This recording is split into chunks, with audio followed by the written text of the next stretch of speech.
Секоја среда во 9 часот со доктор Крсте Маљановски разговараме за хармонијата во семејството и брачната заедница во емисијата Живот на Радио Слободна Македонија.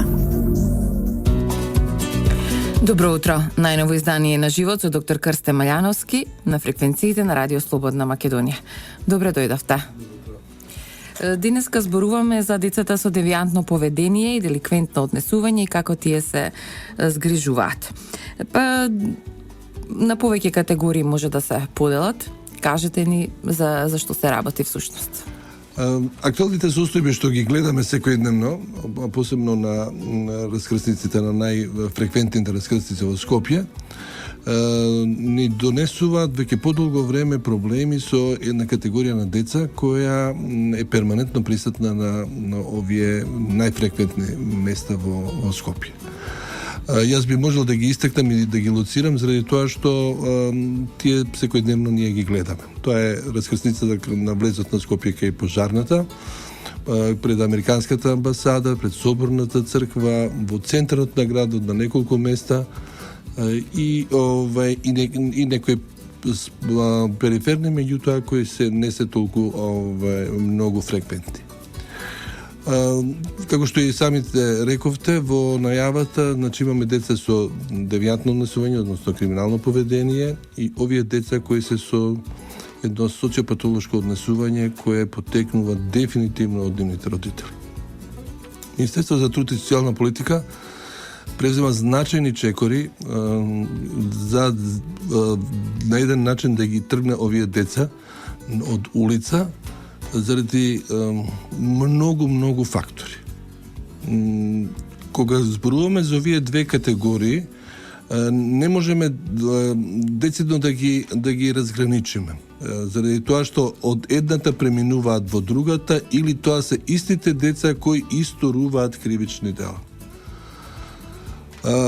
Овие деца што престојуваат на улица секогаш и се во некаде околу возилата на раскрсниците и во тој временски период го вдишуваат воздухот од издувните гасови што се на самите раскрсници. Покрај опасноста што може да ја предизвика за себе од случување од некакви сообраќајни несреќи, истото тоа го на возачите им представуваат голем проблем. Дел од овие деца дури се и насилни во желбата да се добијат со некакви материјални средства. Меѓутоа не само на раскрсниците, групи од овие деца ги гледаме како и во кафичите во центарот на градот, од маса на маса одат и каде што просат и питачат за некои средства. На раскрсниците, ако внимателно може да се примети, дека негде во позадина се наоѓаат нивните родители, кои седнати во тревата или негде на друго место, ги чекаат придобивките од ова питачење. Да се навратам на предходното што го реков, имајќи пред дека вдишуваат овој воздух, дел од овие деца стануваат и зависници. Жалосно е фактот дека на многу мала возраст стануваат зависници. Неспорно е дека кога ќе видиме мајка со бебе кое престојува 2, 3 или 5 сата на раскрсница и дека тоа бебе, да кажам со медицински израз, се инфицира од воздухот што го вдишува. И тука е веќе проблем. Лекувањето на овие деца е навистина проблем, заради тоа што во нашата држава ќе се обидеме да формираме еден детски одел на зависници од психотропни супстанции, заради тоа што навистина постои можност да има и трагични последици. Од сите овие причини, на кој начин ги сторуваат овие дела? Посебно се интересни и би требало да се спречат делата кои се обвуваат во центарот на градот, односно во кафичите и евентуално дури и насилни кривични дела каде што ќе приметат странец со некаква торбичка или мобилен телефон и го напаѓаат за да го ограбат и да му ги земат оние работи што ги има при рака. Од тие причини навистина сериозно се занимаваме со овој проблем. Знаеме дека не можеме да го искорениме, меѓутоа знаеме дека можеме да го намалиме. Како ќе го намалиме? Со мерките што се превземаат и измените во законот во однос на родителите на овие деца, исто така изгрижување на овие деца во случај да навистина дефинитивно немаат услови за живење и воспитување во своите домови.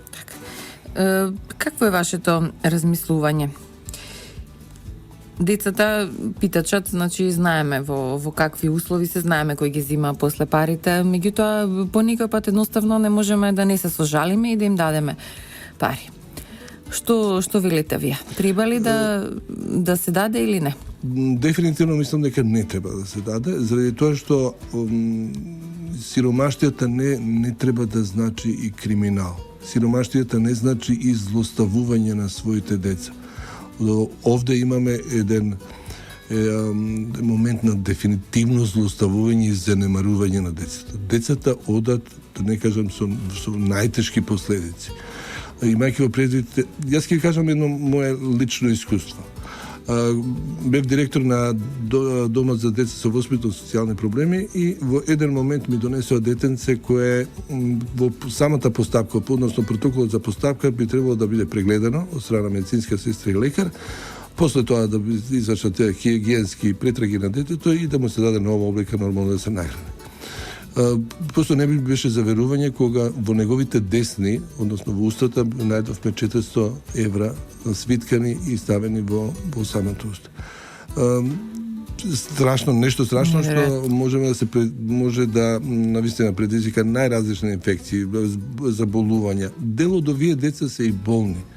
Имајќи во предвид во кои услови они функционираат на улица, и тие причини навистина преземаме сериозни мерки да се обидеме да искорениме оваа појава.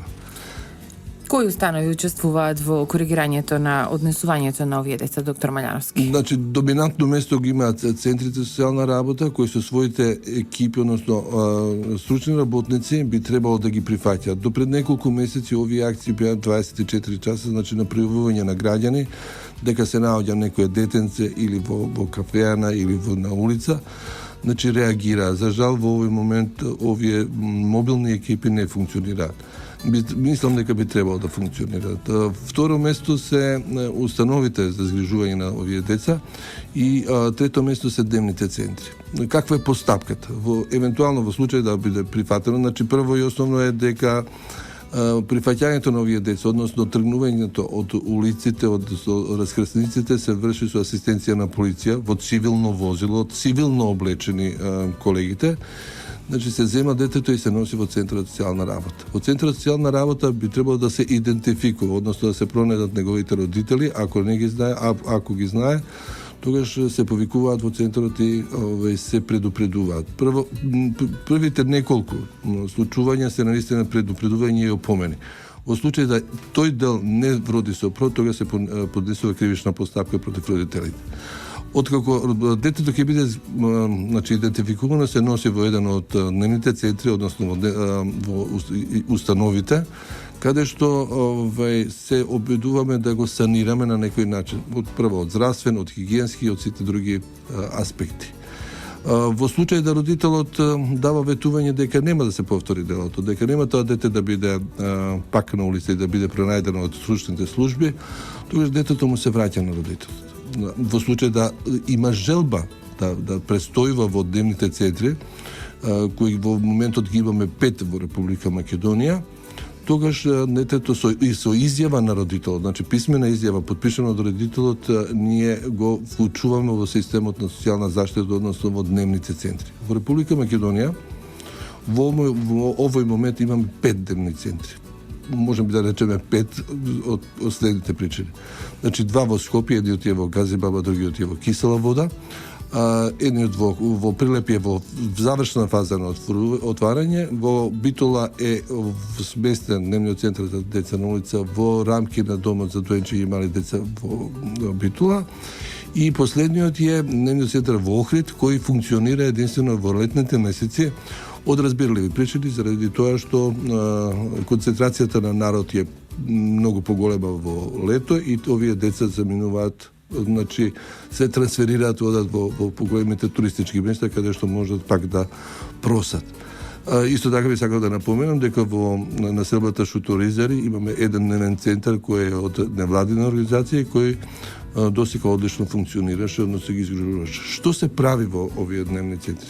Овие почнуваме со хигиенски предраги, медицински предраги, наоѓаме се и се што, од жолтици па до шуга, вошки и така, и се обидуваме тој дел да го санираме. Добиваат 2 оброка, доручек и ручек, добиваат занимање, односно спремање за училиште или евентуално упишување во училиште. Дел од овие деца не посетуваат училиште и не биле ни регистрирани. Дел од овие деца се воопшто и не се евидентирани во листата на живи, така да и тука имаме постапки кои се согласно законот. Од друга страна, родителот кој е родител на вакво дете, се поведуваат постапки во случај да, значи покрај сите опомени и предупредувања, тој не го коригира своето однесување, тогаш се поведува постапка за занемарување и за поставување или за одземање на родителското право. Постапките се прилично сложени, меѓутоа ќе постои можност да се објаснат. Така, ќе ги подобјасниме малку подоцна, ќе направиме тука режија кратка пауза и се враќаме во живот со доктор Маљановски. Секоја среда во 9 часот со доктор Крсте Маљановски разговараме за хармонијата во семејството и брачната заедница во емисијата Живот на Радио Слободна Македонија. На 5 минути сме пред крајот на денешното издание на Живот со доктор Маљановски на Радио Слободна Македонија. Доктор Маљановски, на која возраст или до која возраст може децата да се земат од улица? Како што можете секој да забележи, дел од децата се на најмала возраст, со денови се. Тоа се бебиња кои се во рацете на своите родители, односно мајката. Во просек децата се помеѓу 3 до 7-8 години. Толку висината им дозволува да може да дојдат до стаклот на возилото. И навистина, да не кажам трагично, мислам да просат за нешто што после тоа, мислам, најверојатно и нема да го добијат. Износот на средства што ги добиваат во текот на денот се движи неколку илјади денари. Нашиот народ е многу дарежлив и навистина сочувствува со ваквите постапки на децата, посебно кога ќе имаат неколку реченици што ги спомнуваат во Бога и така да оние најпоследните пари што се вели може да ги дадат. Страшно е што нивните родители и покрај сите напори што ги правиме, значи ги вклучуваме во системите на социјална заштита, социјални помошти, сите има некој кој им станува стил на живот и веројатно тука ќе имаме многу мал успех. Дел од овие родители им се одзема родителското право. За жал и покрај иницијативите да одземањето родителско право биде трајно, имаше големи реакции, повеќето од невладиниот сектор, дел и од различни социјални групи, затоа што дефинитивно најголем број од овие деца се од ромска популација, и се остана на законската можност да биде одземено родителското право, меѓутоа на одреден временски период. Самото одземање навистина тешко, пред судовите се прави и е проблематично. Во случај да беше и од другата алтернатива, односно трајно одземање, дел од овие деца сигурно ќе оде на посвојување и ќе им се најдеше соодветно семејство, заради тоа што негрижата на вистина може да донесе и до трагични последици, консумирање на лепаци и на разни наркотички средства, живење во некои илузии и така. Дури имавме појава на криминално однесување.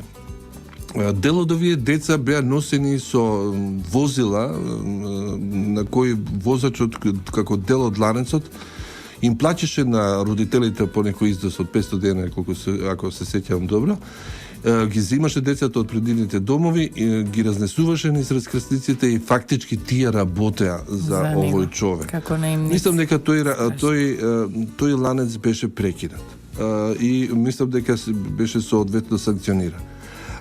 Би сакал уште нешто да напоменам. Мислам, овие сте деца потенцијални прво корисници на наркотични средства и потенцијални сторители на кривични дела. Навистина системот обезбедува можност за нивно вклучување во нормалните токови. Дел од овие деца не посетуваат редовна настава и школување. Сме во можност да ги вклучиме во сите овие токови и навистина е грев да ваквите деца се ги наоѓаме на улиците. Дали во згрижувачки семејства може да се сместат овие деца? Во сите облици. Само единствена желба ни е да детето биде адаптирано во една нормална средина, али да не биде на улица. Има и надокнада, нели? Парична надокнада, парична надокнада за сместување. Во установите, например, дом за деца со воспитно-социјални проблеми е дом специјален, можеби грото од работата би требало да работи со овие деца. Меѓутоа, еве од искуство уште еднаш да можам да спомнам една моја искуство кога работев таму. Донесува неколку деца и покрај сите претраги и се целата работа беше многу брзо завршена, ние ги сместивме децата и беа децата во своите занимални. Негде околу 16 часот толпа од луѓе, родители дојдоа пред зградата во домот, барајки да им бидат дадени децата и да им бидат вратени децата. Многу непријатна слика, заради тоа што децата на нив не знам колку емотивно беа врзани, имајќи во предвид дека со тие деца заработува. Домот е од отворен тип и навистина ги вративме за жал. Децата можеа многу добро да се адаптираат. Многу добро да се адаптираат. Ни преостанеа уште некои неодговорени прашања на оваа тема, доктор Маљановски, но за жал тука мора да завршиме. Нашиот половина час за живот на Радио Слободна Македонија заврши. Ви благодарам што денеска бевте со нас. Може би следниот пат ќе продолжиме на кратко темава. Сигурно. Да се одјавиме Трговско радиодифузно друштво Радио Слободна Македонија, уредник и водител Рашела Гинова Карафиловски, датум на емитување 23.3.2016, техничка реализација Владимир Дамјановски, продукција Радио Слободна Македонија. До слушање. Секоја среда во 9 часот со доктор Крсте Маљановски разговараме за хармонијата во семејството и брачната заедница во емисијата Живот на Радио Слободна Македонија.